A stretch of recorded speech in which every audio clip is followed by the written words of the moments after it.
Bonjour, bienvenue à l'Hôtel de Paris. Alors nous sommes aujourd'hui au lendemain de ce magnifique week-end dédié au street art avec notre artiste de street art, Michael Birens. Bonjour Michael. Bonjour Agnès. Alors quelles ont été tes impressions à la découverte de Saint-Tropez d'abord, village de peintres?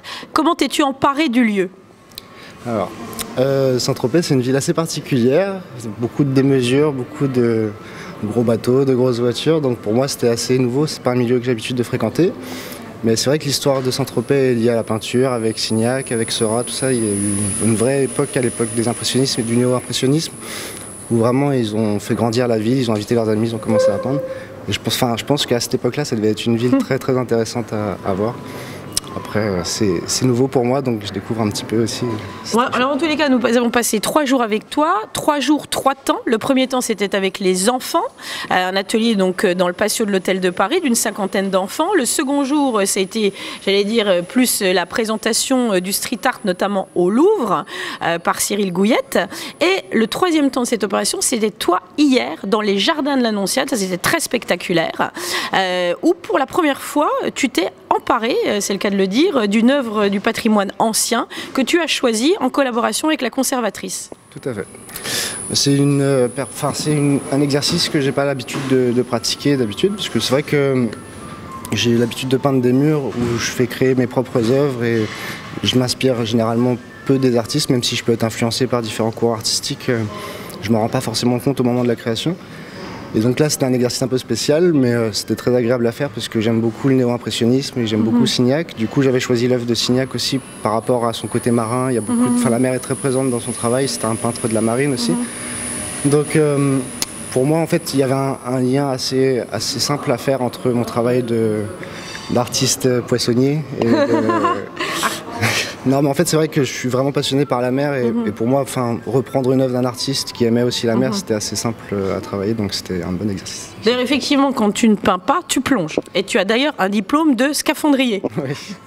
En fait, j'ai fait des... En fait, bon, pour tout vous expliquer, en gros, j'ai été graphiste dans un premier temps en freelance. Et j'ai pas supporté de travailler derrière un ordinateur et c'était assez difficile pour moi de rester enfermé parce que je plonge depuis que j'ai une dizaine d'années et que c'est vraiment une passion pour moi. Donc j'ai voulu me réorienter et faire une formation de scaphandrier pour pouvoir devenir caméraman sous-marin, donc pour pouvoir aller faire des films animaliers un peu partout. Et je continue à peindre parce que je peins aussi depuis que je suis tout petit, donc la peinture a pris un petit peu plus d'essor à partir de 2015 pour moi, parce que j'avais fait une œuvre pour la COP21 justement avec sur le thème des poissons et tout ça. Et donc du coup, la vie d'artiste était plus confortable pour moi. Je venais d'avoir une petite fille, je me suis dit qu'il fallait faire des choix et je suis très content d'avoir continué la peinture. Je plonge toujours pour le plaisir, je suis fan de spéléologie aussi, donc je plonge beaucoup dans les grottes. C'est une vraie passion. Et puis effectivement, tu es très engagé pour la défense de l'environnement, en particulier marin. D'ailleurs, Michael sera de retour avec nous le 8 juin, ici même. Nous allons célébrer la journée des océans avec l'association Time for Ocean, avec Marion Sambla.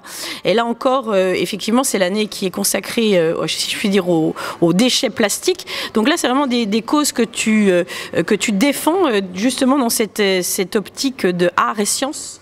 Tout à fait. En fait, j'ai eu la chance de plonger un peu partout dans le monde, vu que je voyage beaucoup et que je plonge beaucoup.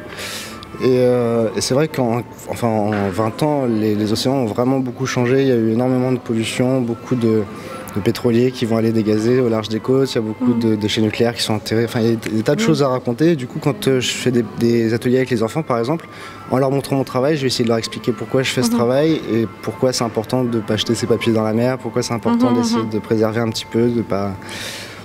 qu'est-ce qu'est la surpêche, tout ça, j'essaie de les sensibiliser un petit peu. Et du coup, c'est ce qui me plaît aussi dans les ateliers, c'est qu'on parle à un jeune public qui seront aussi l'avenir de notre population. Donc s'ils peuvent faire changer les choses, il faut en profiter, c'est important. Effectivement, ce sont les gardiens du temple de demain. Alors Michael, on est là devant l'œuvre que tu as réalisée en live à l'Hôtel de Paris, donc une œuvre réalisée sous le soleil exactement, samedi, juste avant la conversation secrète.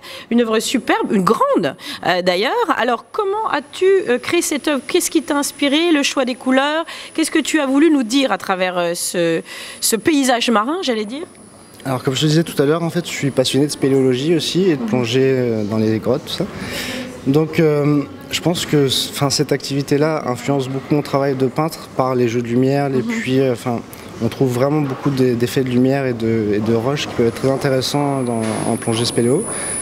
Et donc du coup en fait j'ai voulu essayer de recréer une espèce de trou de lumière comme ça, comme s'il y avait un puits de lumière au centre de la toile, qui pourrait faire penser un peu à un coucher de soleil, parce que sur le toit de l'hôtel on avait la mer en arrière-plan et ça pouvait assez bien fonctionner. Et après au niveau des couleurs, c'est un peu les couleurs d'un coucher de soleil, donc ça va être un dégradé de parme, de mauve un petit peu, avec des couleurs plus chaudes, plus jaunes. Et donc toujours les poissons, du mouvement, j'essaie de créer une interaction entre la lumière et le motif pour magnifier un petit peu tout ça.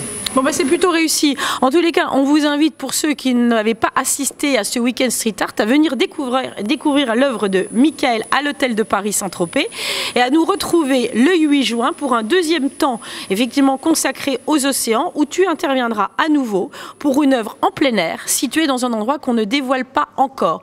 Merci beaucoup Michael et à très bientôt. Merci beaucoup.